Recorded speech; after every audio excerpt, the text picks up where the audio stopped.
Hello students, स्वागत है आपका साइंस पार्क यूट्यूब चैनल पर। आज हम सॉल्व करने जा रहे हैं 2020 का सेट ए बायोलॉजी क्लास 12th का। चलिए स्टार्ट करते हैं। वीडियो को पूरा देखना, आपको क्वेश्चंस जो हैं अच्छे से तैयार हो जाएंगे। बायोलॉजी की बहुत अच्छे से तैयारी हो जाएगी आपकी। सेक्शन ए है ऑब्जेक्टिव टाइप क्वेश्चंस। पहला क्वेश्चन है, which of the following is pollinated by the water. Water से कौन पॉलिनेटेड होता है? देखो, वाटर हाइसेंथ, वाटर लिली जैसे नाम है वाटर, तो ये वाटर से पॉलिनेटेड नहीं होते, ये इंसेक्ट और विंड से होते हैं। तो इसमें जोस्टेरा आंसर आ जाएगा। जोस्टेरा है वाटर पॉलिनेटेड, तो डी ऑप्शन सही है इसका। Which is lepidopteran. लेपिडोप्टेरन में आर्मी वॉर्म आ जाएंगे, तो इसका भी डी ऑप्शन सही है।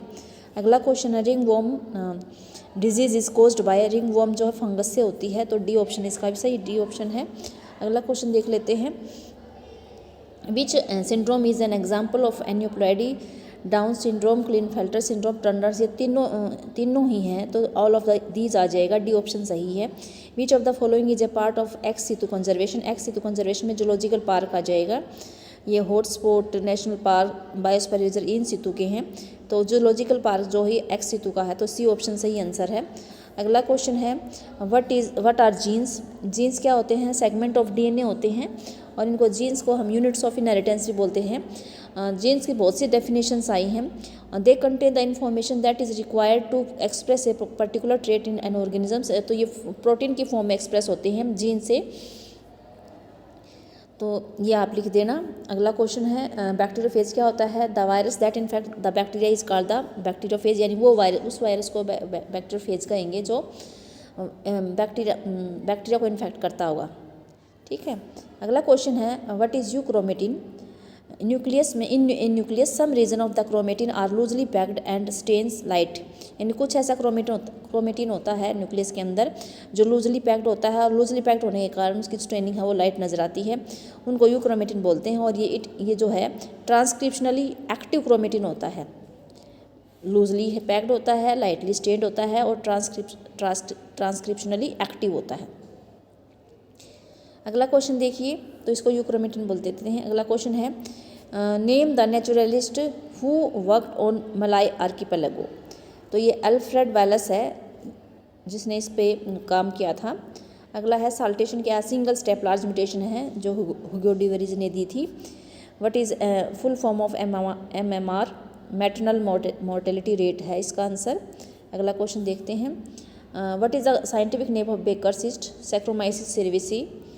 ये अगले क्वेश्चन, दो क्वेश्चन जो है सिलेबस में नहीं है। सेक्शन बी है, very short answer type questions हैं। What is spermiogenesis and spermiation.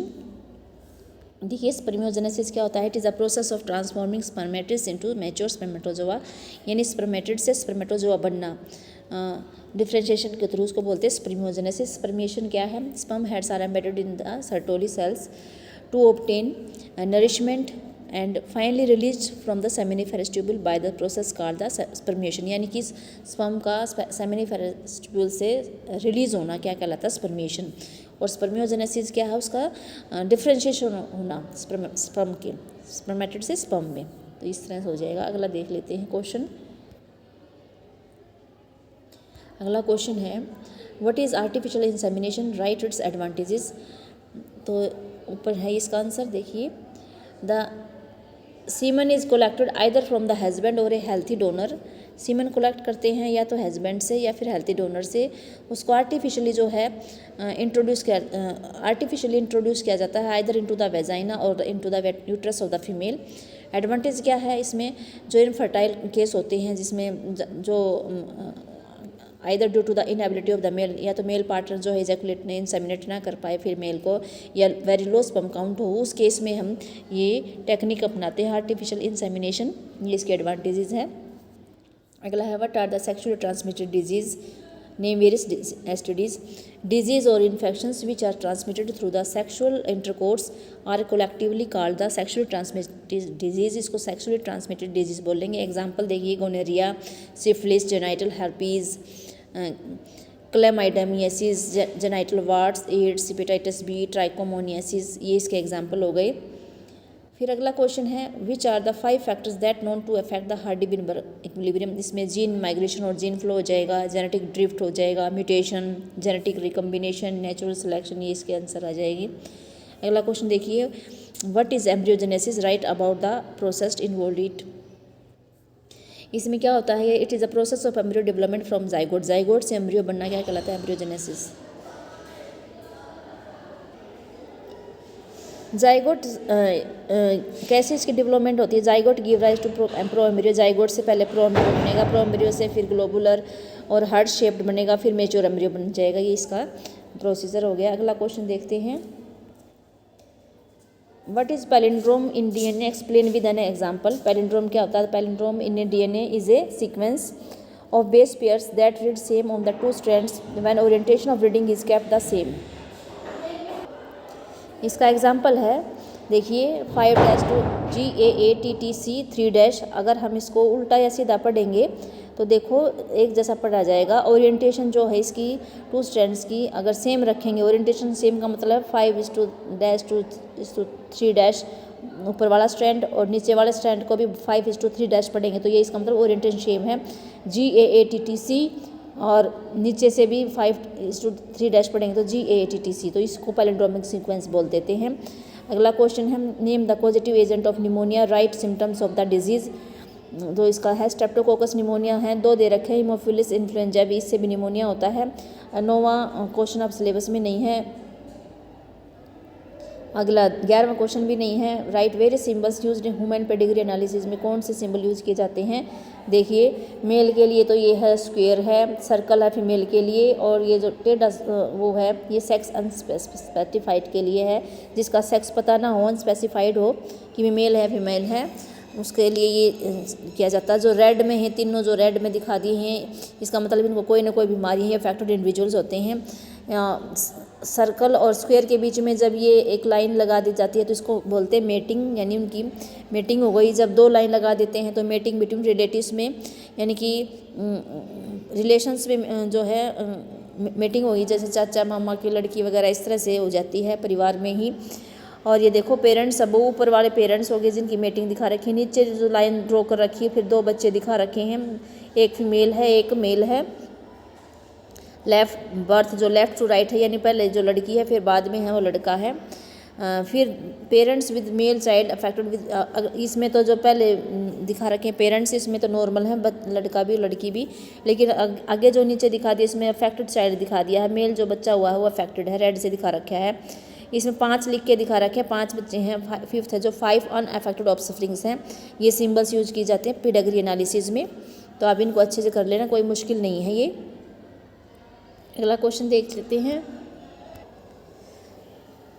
Section C start हो जाता है, शॉर्ट आंसर टाइप क्वेश्चंस हैं। Energy flow in ecosystem is unidirectional, explain. तो देखिए ये कैसे है, flow of energy is unidirectional, the energy captured by the producers does not revert back to the solar input, यानी कि जो एनर्जी प्रोड्यूसर्स में आती है वो वापस सन के पास नहीं जाती। And the energy which transfer to herbivores does not come back to the producer, और हर्बीवोर्स वाली प्रोड्यूसर्स में नहीं आती। As it moves progressively through the various trophic levels it is no longer available to the previous level. जैसे जैसे ऊपर वाले trophic level में चली जाती तो ऊपर वाले ट्रॉफिक लेवल से नीचे वाले ट्रॉफिक लेवल को अवेलेबल नहीं होती energy available at each trophic level is gets diminished progressively, और घटती भी चली जाती है due to loss of energy at each level, हर एक लेवल पे एनर्जी का लॉस हो जाता है। तो ये डायग्राम देखिए, सनलाइट सन से तो ज़्यादा, सन में ज़्यादा एनर्जी है, प्रोड्यूसर के पास और कम आई, हर्बीवोर्स के पास और कम आई, कार्निवोर्स के और पास कम आई, तो टॉप कार्निवोर्स के पास कम। तो इस तरह से ये 10% लॉबी होता है, तो टॉप कार्निवोर्स वाली कार्निवोर्स वापस नहीं आएगी, कार्निवोर वाली एनर्जी हर्बीवोर्स के पास नहीं आएगी, हर्बीवोर्स वाली प्रोड्यूसर के पास नहीं आएगी, प्रोड्यूसर वाली सन के पास नहीं जाएगी। इसलिए कहते हैं कि एनर्जी फ्लो यूनिडायरेक्शनल, एक ही सन से लेकर कार्निवोर्स तक चली जाती है। अगला क्वेश्चन है describe the structure of A pollen grain, pollen grain का स्ट्रक्चर बताइए, सिर्फ स्ट्रक्चर बताना है, डिस्क्राइब करना है। ये 3 नंबर में भी आता है। देखिए ये दिखा रखा है डायग्राम, एक्साइन और इंटाइन है, जहाँ पर एक्साइन एब्सेंट होती है, स्पोरोपोलन एब्सेंट होता है, वहाँ जर्मपोर होता है, जर्मपोर से पोलन ट्यूब निकलती है, बड़ी वाली वेजिटेटिव सेल होते हैं, और इसमें जो न्यूक्लियस है ये इसकी शेप इरेगुलर है, और नीचे वाली जनरेटिव सेल है छोटी वाली। तो pollen grain are spherical about 25 to 50 micrometre in diameter. It has the 2 layer wall. First है एक्साइन आउटर हार्ड लेयर होती है वो स्पोरोपोलन की बनी होती है। It is most resistant organic material which stand high temperature and strong acid and alkali. Sporopollenin is not degraded by the enzyme. Pollen grains जो होते हैं एक्साइन जो है हैज़ प्रोमिनेंट अपर्चर होता है जिसको जंप और बोलते हैं, जहाँ पर स्पोरोपोलन इज एब्सेंट होता है। इनर वाल जो होती है पोलन ग्रेन की उसको इंटाइन बोलते हैं। ये थिन होती है, कंटिन्यूस होती है, सेलुलोज और पैक्टिन की बनी होती है। साइटोप्लाज्म जो होता है पोलन ग्रेन का surrounded by the plasma membrane. जब पोलन ग्रेन मेच्योर होता है इसके पास 2 सेल होती हैं, वेजिटेटिव सेल और जनरेटिव सेल। वेजिटेटिव सेल जो होती है बिगर होती है और उसके पास अबंडेंट फूड रिजर्व मटेरियल होता है और लार्जर इरेगुलर शेप न्यूक्लियस होता है। जो जनरेटिव सेल होती है वो स्मॉल होती है, फ्लोट करती है cytoplasm of the vegetative cell और इसमें स्पिंडल शेप जो है न्यूक्लियस होता है और डेंस साइटोप्लाज्म होता है। अगला देखिए, अगला क्वेश्चन क्या है।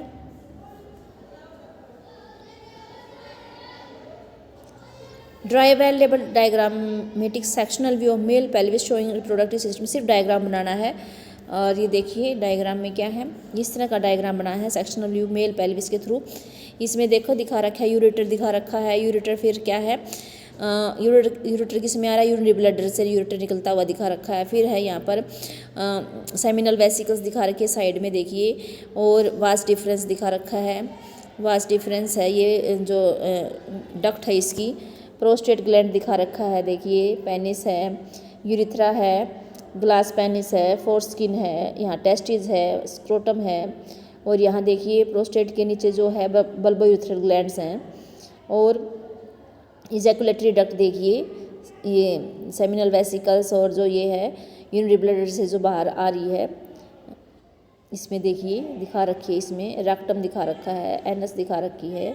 इस तरह से ये आप ये डायग्राम बनाना है आपको। अगला क्वेश्चन है, इसका ही कंप्लीट हो गया है, अगला देख लेते हैं। Write down the various contrasting traits studied by the Mendel in P plant, mention which was dominant and recessive trait. इसमें देख लेते हैं। देखिए ये 7 करैक्टर जो उसने स्टडीड किए थे मेंडल ने। करैक्टर है स्टेम हाइट, इसमें पहले वाला डोमिनेंट है और बाद वाला जो है रिसेसिव है। तो स्टेम हाइट में टॉल जो है वो डोमिनेंट है और ड्वार्फ है रिसेसिव।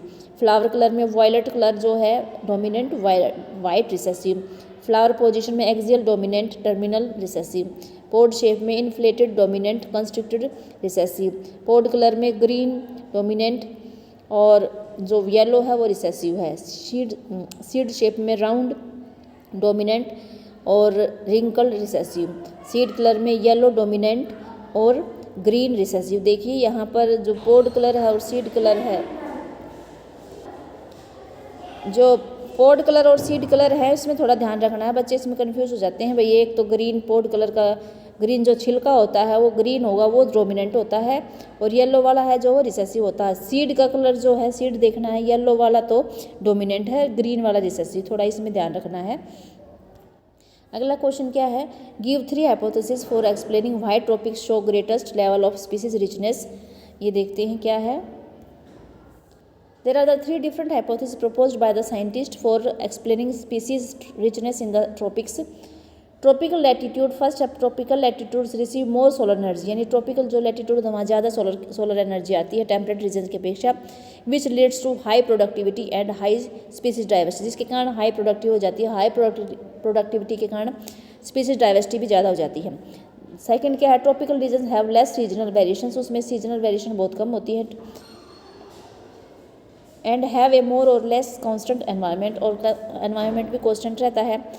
दिस प्रमोट्स अ निच स्पेशलाइजेशन, इससे स्पेशलाइजेशन निच की स्पेशलाइजेशन हो जाती है। And thus high species richness. Third है, temperate regions were subjected to glaciation during the ice age, जब ग्लेशिएशन होता है, ग्लेशिएशन के दौरान जो है ट्रॉपिकल जो रीजन्स होते हैं वो अनडिस्टर्ब्ड रहते हैं, which led to the increase in the species diversity in this region. ये तीनों कारण आ जाएंगे। टेम्परेचर रीजन में तो जो है ग्लेशिएशन के दौरान चेंज होते रहते हैं, लेकिन ट्रॉपिकल में जो है कोई भी चेंज नहीं होता, कांस्टेंट रहती है, इसलिए वो वहाँ पर स्पीसीज रीजन ज़्यादा होती है। अगला क्वेश्चन सिलेबस में नहीं है ये। अगला है, right about secondary treatment of sewage. Secondary treatment में देखते हैं क्या है। सेकेंडरी ट्रीटमेंट क्या होता है? Is a biological process that uses microorganisms to remove dissolve and suspended organic matter from waste water following primary treatment. Primary treatment के बाद जो प्राइमरी इफ्लुएंट है वो सेकेंडरी उसमें ट्रीटमेंट के लिए आता है, वहाँ पर माइक्रो ऑर्गेनिज्म का प्रोसेस होगा, उसमें डिजोल्व सस्पेंडेड ऑर्गेनिक मैटर उसको रिमूव करना है। After primary treatment physically remove large, जब उसमें प्राइमरी में क्या होता है उसमें फिजिकली रिमूव करते हैं लार्ज सॉलिड्स को। The effluent moves to secondary treatment primarily, ये बायोलॉजिकल प्रोसेस है। सेकेंडरी वाला बायोलॉजिकल प्रोसेस है, पहले वाला जो फिजिकल प्रोसेस होता है। एरेशन करेंगे, primary effluent is pumped into the large aeration tanks. तो प्राइमरी इफ्लुएंट है उसमें जो है बहुत सारी हवा मतलब एरेशन टैंक में डाल देंगे उसमें, जहाँ एयर को पंप करेंगे कंटिन्यूसली। इससे क्या होगा? एयर को पंप करने से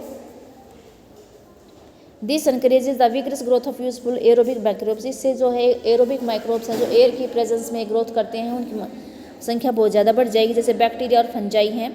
इनटू फ्लॉक्स में, फ्लॉक्स क्या होता है? Masses of bacteria associated with fungal filaments, उसको फ्लॉक्स बोल देते हैं। फिर है BOD reduction, these microbes consume the organic matter in the waste water. Waste water में से क्या है? ऑर्गेनिक मैटर को कंज्यूम कर लेते हैं सफिशिएंटली रिड्यूसिंग द, फिर बीओडी की जो है रिड्यूस हो जाती है। बीओडी का मेजर करता है amount of oxygen required for the microbes to oxidise all the organic matter. अगर लोअर बीओडी होगा इसका मतलब है जो वाटर है वो लेस पॉल्यूटेड है, अगर हाई बीओडी इसका मतलब उसमें ऑर्गेनिक मैटर ज़्यादा है और वो मोर पॉल्यूटेड है। सेटलिंग फिर है, वंस द बीओडी सफिशिएंट, जब बीओडी रिड्यूस हो जाती है तो वेस्ट वाटर को पास करते हैं सेटलिंग टैंक में। वहाँ पर जो बैक्टीरियल फ्लॉक्स बन गए थे इसमें सेकेंडरी ट्रीटमेंट में, वो सेडिमेंट नीचे बैठ जाएंगे और वहाँ पर एक्टिवेटेड स्लज बन जाएगा, recycling sludge. Small part of the activated sludge, अब उसमें से थोड़ा सा पार्ट जो हम एज ए इनोकुलम की तरह यूज़ करेंगे, स्टार्टर की तरह यूज़ करेंगे, back in the aeration tank, वापस उसमें से लेकर एरेशन टैंक में डाल देंगे। While the remaining is sent for anaerobic digestion, जो बच गया है उसको एनारोबिक डाइजेशन के लिए डाल देंगे लार्ज टैंक्स में, जिसको एनारोबिक स्लज डाइजेस्टर बोल देते हैं। यहाँ पर एनारोबिक बैक्टीरिया जो होते हैं वो डाइजेस्ट कर देंगे बैक्टीरिया को और फंजाई को, जो फ्लॉक्स का था उसको डाइजेस्ट कर देंगे। डाइजेशन के दौरान जो बैक्टीरिया है वो बायोगैस प्रोड्यूस कर देते हैं। जो इफ्लुएंट है फ्रॉम द सेकेंड ट्रीटमेंट वो plant is generally released into the natural water bodies like the river stream, फिर उसको पानी को वहाँ छोड़ दिया जाता है नदियों में और इसमें स्ट्रीम्स में, समुद्र, उसमें सब जगह वापस छोड़ दिया जाता है साफ़ होने के बाद। अब सेक्शन डी स्टार्ट हो गया, लॉन्ग आंसर टाइप क्वेश्चन है। पहला describe the process of transcription. Transcription देखिए, इसमें बैक्टीरिया में दिखा रखा प्रोकैरियोट्स में, इसमें तीन आरएनए होते हैं, 3 टाइप के आरएनए होते हैं। मैसेंजर आरएनए होता है, ट्रांसफर आरएनए होता है, राइबोसोमल आरएनए होता है। ये तीनों टाइप के आरएनए जो हैं इसमें प्रोटीन सिंथेसिस के लिए चाहिए सेल के अंदर। मैसेंजर आरएनए क्या करता है? Provides the template. Transfer RNA brings amino acids and reads the genetic code. And ribosomal RNA plays structural and catalytic role during the translation, यानी कि जो राइबोसोमल आरएनए है वो structural and catalytic role play करता है during translation.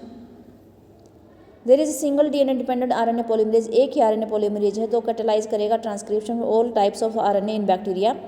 RNA polymerase binds to promoter, यानी कि जो आरएनए पॉलीमरेज है उसके साथ सिग्मा फैक्टर बाइंड हो जाएगा। तीन स्टेप होंगे इसमें, इनिशिएशन, एलोंगेशन, टर्मिनेशन। इनिशिएशन तब स्टार्ट होगी जब आरएनए पॉलीमरेज के साथ सिग्मा फैक्टर बाइंड हो जाएगा और RNA polymerase with sigma factor bind कर जाएगा टेम्पलेट स्ट्रैंड से, ठीक है। फिर एलोंगेशन में क्या होता है, ये न्यूक्लियोटाइड को यूज करेंगे as substrate.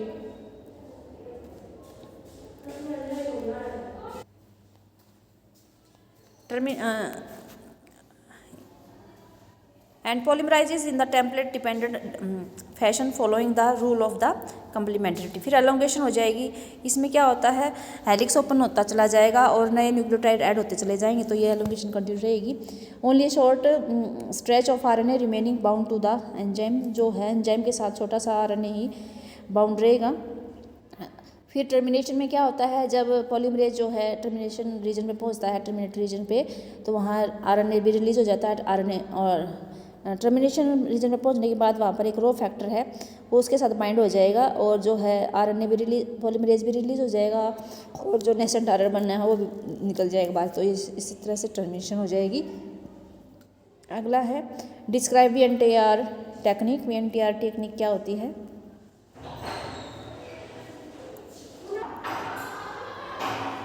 The technique of DNA fingerprinting was initially developed by the Alex Jeffrey. He used a satellite DNA. उसने satellite DNA यूज़ किया था इसके लिए as a probe that shows very high degree of polymorphism, क्योंकि satellite DNA में जो polymorphism show करता है हाई नंबर ऑफ रिपीटेड वो होते हैं, रिपीट्स होते हैं।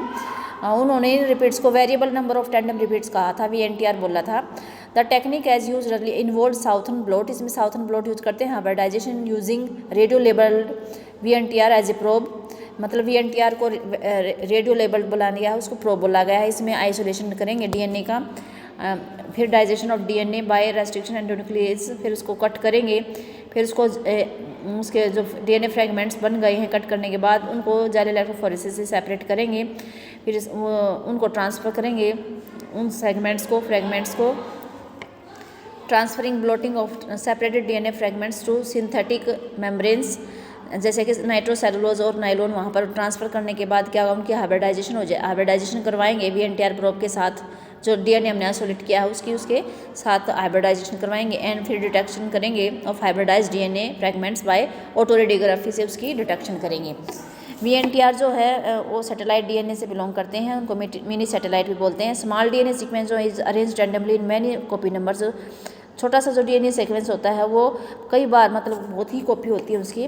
The copy number varies from chromosome to chromosome in किसी भी इंडिविजुअल में एक क्रोमोसोम से अलग अलग क्रोमोसोम में अलग अलग कॉपी नंबर होते हैं। इनके number of repeat show very high degree of polymorphism. As a result the size of VNTR varies in size from 0.2 20 KB तक वेरी करता है।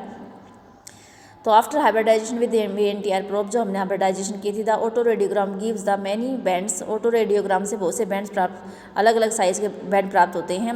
These bands give a characteristic pattern of an individual DNA, इससे characteristic pattern प्राप्त हो जाता है। ये differs from individual to individual, ये पैटर्न है हर एक इंडिविजुअल का अलग अलग होगा। पॉपुलेशन एक्सेप्ट सिर्फ मोनोजाइगोटिक जो आइडेंटिकल ट्विंस होते हैं उनमें ही सेम होगा, नहीं सभी में ये डिफरेंट होता है। Sensitivity of the technique has been increase by use of polymerase chain reactions, और इसको पॉलीमरेज चेन रिएक्शन से इसकी सेंसिटिविटी बढ़ जाती है। देखिए इसका DNA फिंगरप्रिंटिंग करते हैं तो ये VNTR प्रोब का ही करते हैं। जैसे पैटर्नल क्रोमोसोम देखिए, दो क्रोमोसोम 7 है, इसमें एक पैटर्नल क्रोमोसोम है, एक मैटर्नल क्रोमोसोम। देखो पैटर्नल क्रोमोसोम में 3 बार रिपीट हुआ है VNTR, मैटर्नल में 4 बार हुआ है। किसी और का जो क्रोमोसोम ले रखा है उसमें देखो कितनी बार रिपीट हो रहा है। क्रोमोसोम नंबर 2 भी देखिए, इसमें भी अलग अलग हैं। क्रोमोसोम नंबर 16 देखिए, इसमें भी अलग है, यानी कि सब जो ये रिपीट वाली हैं सीक्वेंस है ये अलग अलग संख्या में होते हैं। इसी के कारण जो है वेरिएशंस आती हैं। अब देखिए ये एक जो है DNA फ्रॉम इंडिविजुअल A दिखा रखा है, DNA फ्रॉम इंडिविजुअल B दिखा रखा है। और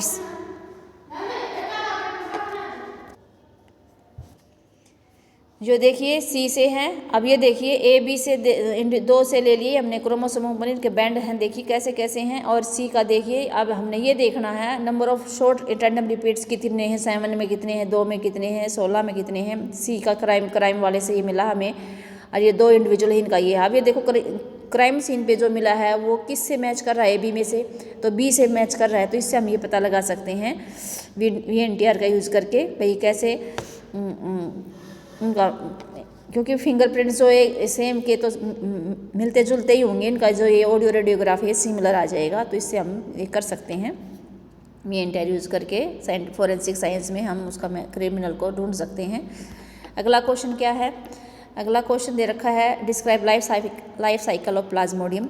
लाइफ साइकिल क्या है इसकी प्लाज्मोडियम की। Plasmodium enters the human body as sporozoites infective stage होती है through the bite of the infected female Anopheles mosquito. जब वो एनोफिलीज मॉस्किटो काटता है तब हमारे अंदर ये स्पोरोजॉइड आ जाता है। पैरासाइट्स पहले तो लीवर सेल में मल्टीप्लाई करेगा, फिर वो RBC को अटैक करता है, वहाँ पर इस RBC जो है रप्चर हो जाती है। रप्चर होने पर क्या होता है, एक टॉक्सिन रिलीज होता है हिमोजोइन, जो कि चिल एंड हाई फीवर के लिए रिस्पॉन्सिबल होता है। बार बार इसके कारण 3 से 4 दिन में बार बार ये बुखार आता रहता है। When a female Anopheles mosquitoes bite and infected person, जब वो एक इन्फेक्टेड पर्सन को बाइट करती है तो जो पैरासाइट्स होते हैं वो मॉस्किटो के बॉडी में आ जाते हैं और मॉस्किटो में फर्दर डेवलपमेंट हो जाती है। Parasite multiply with in them, वहाँ मॉस्किटो के अंदर उसकी पैरासाइट की डेवलपमेंट होएगी, मल्टीप्लाई करेंगे, वो स्पोरोजॉइड्स बना देंगे और वो मच्छर के जो है स्लैविक ग्लैंड्स में स्टोर हो जाते हैं स्पोरोजॉइड्स।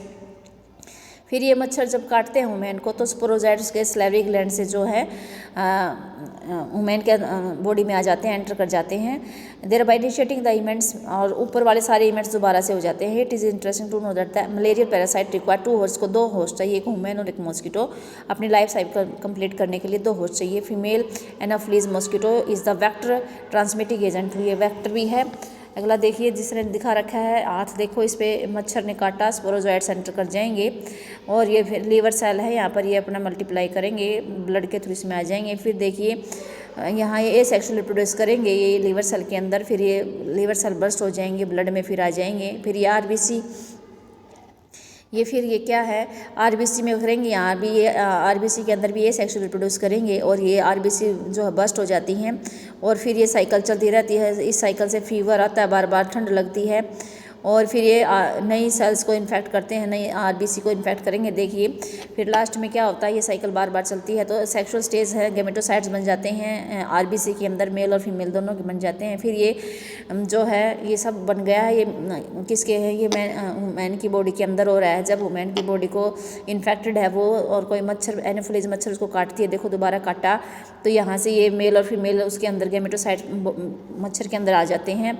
मच्छर के अंदर आने के बाद क्या होता है, वो उसके खून में चला उसमें वहाँ पर उसकी फर्टिलाइजेशन हो जाती है मच्छर के अंदर और ये क्या बन जाता है, उसके गट में जाइगोट बन जाता है और फिर इससे देखिए डेवलपमेंट हो गई, स्पोरोजाइट्स के सैलिवरी ग्लैंड में आ जाते हैं। सैलिवरी ग्लैंड्स में फिर ये मच्छर जो है जिसके अंदर सैलिवरी ग्लैंड में स्पोरोजाइट्स, ये फिर हेल्दी पर्सन को काटता है तो उसमें ये स्पोरोजाइट्स रहता है तो उसको मलेरिया हो जाता है। तो इस तरह से ये लाइफ साइकिल चलती रहती है। अगला क्वेश्चन देखते हैं, ये तो हो गया, इसके इंटरनल चॉइस में दे रखा है what are the effects of smoking and chewing tobacco. Harmful effect हैं, देखिए tobacco contains a large number of the chemical substances including nicotine which is additive in nature. उसमें निकोटीन होता है जो जिसकी लत लग जाती है और ये इसका नेचर है। टोबैको स्मोकिंग से क्या हो जाता है, incidence of cancer, lung cancer हो सकता है, यूरिनरी ब्लैडर का कैंसर, थ्रोट का कैंसर। टोबैको च्यूइंग से क्या होता है, इससे ओरल कैविटी का कैंसर हो जाता है। स्मोकिंग से जो है रेस्पिरेटरी डिजीज होती है जैसे bronchitis, emphysema, coronary heart disease भी हो जाती है, गैस्ट्रिक अल्सर भी हो जाता है। टोबैको स्मोकिंग से जो है कार्बन मोनोऑक्साइड का जो कंटेंट बढ़ जाता है ब्लड के अंदर और कंसनट्रेशन ऑफ हीमोबाउंड ऑक्सीजन की घट जाती है। इससे क्या होता है, डेफिशिएंसी हो जाती है ऑक्सीजन की ब्लड के अंदर, बॉडी के अंदर ऑक्सीजन की वो हो जाती है। फिर इसके इंटरनल चॉइस में दे रखा है आरएनए इंटरफ्रेंस कैसे होगा। A nematode Meloidogyne incognita infect the roots of tobacco plant, ये तंबाकू प्लांट की रूट्स को ये इन्फेक्ट करती है और एक बीमारी कर देती है जिससे इसकी पैदावार कम होती है। तो एक टेक्निक है आरएनएआई जिससे इसको हम पेस्ट रेजिस्टेंस बना देते हैं। ये क्या करता है, इसमें स्पेसिफिक मैसेंजर आरएनए को साइलेंसिंग करने में हेल्प करता है। इसमें complementary double standard RNA molecule बन जाता है that binds to and prevents translation. इससे जब डबल स्टैंडर्ड आरएनए बन जाएगा तो ट्रांसलेशन नहीं होगा और इससे मैसेंजर आरएनए साइलेंसिंग हो जाएगा। इसका कंप्लीमेंट्री आरएनए का सोर्स क्या हो सकता है, ये वायरस से इन्फेक्शन के द्वारा हो सकता है जिसमें आरएनए जीनोम होता है, मोबाइल जेनेटिक एलिमेंट्स होता है that replicate via RNA intermediate using agrobacterium vector nematode specific GNA were introduce. ये वैक्टर लेंगे हम एग्रोबैक्टीरियम, इससे फिर उसको उसमें तंबाकू प्लांट में डाल देंगे इस जीन्स को। These genes produce both sense, ये जीन क्या करेंगे, सेंस और एंटी सेंस दोनों आरएनए होस्ट सेल के अंदर प्रोड्यूस कर देंगे। तो 2 तरह के आरएनए हो जाएंगे और कम्प्लीमेंट्री होते हैं और दोनों आपस में डबल स्टैंडर्ड आरएनए बना लेंगे और इससे इनिशिएटेड हो जाएगा आरएनए एंड साइलेंस्ड हो जाएगा। The specific messenger RNA nematode उसको साइलेंट कर देंगे मैसेंजर आरएनए को, तो आरएनए फिर प्रोटीन नहीं बना पाएगा, प्रोटीन नहीं बना पाएगा तो अपने आप को एक्सप्रेस नहीं कर पाएगा तो बीमारी नहीं होगी तंबाकू को प्लांट को। The parasite could not survive in A transgenic host, और पैरासाइट में ट्रांसजेनिक होस्ट में सर्वाइव नहीं कर पाएगा, ना ही एक्सप्रेस कर पाएगा स्पेसिफिक इंटरफेयरिंग आरएनए, क्योंकि उसका आरएनए इंटरफेयर हो चुका है। The transgenic plants got itself protected from parasites, और वो अपने आप को प्रोटेक्ट कर लेता है पैरासाइट से। तो ये आज का हमारा जो है 2020 का सेट एक कंप्लीट हो गया है। आपको वीडियो पसंद आई होंगी, आप वीडियो को लाइक करें, ज़्यादा से ज़्यादा जो है शेयर करें, और अगर आपको कोई डाउट है तो कमेंट ज़रूर करें, और चैनल पर नहीं तो सब्सक्राइब ज़रूर करें। अगली वीडियो के लिए नोटिफिकेशन बटन दबाएं। Thanks for watching.